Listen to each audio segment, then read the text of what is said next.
Hi,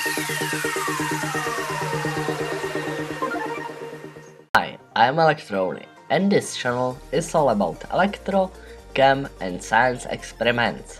Subscribe to this channel now if you don't want to miss any future video. In this quick tutorial, I want to show you how to set up heart rate monitor sensor with Arduino. For today's build, we need Arduino board and pulse sensor. Links for the parts are in the video description.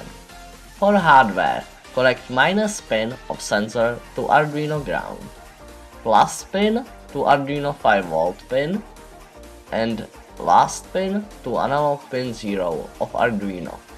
Now plug Arduino to computer.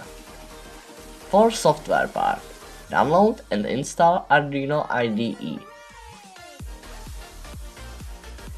Then rewrite this small piece of code.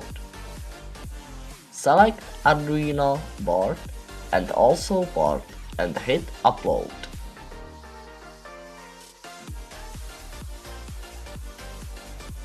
When code is uploaded, go to Tools and click on Serial Plotter.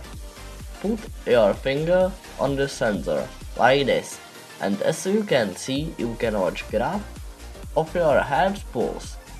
Check my channel for more useful videos. I hope you to enjoy this video, and if you want to see more, don't forget to like, share and subscribe, and I want to see you next time.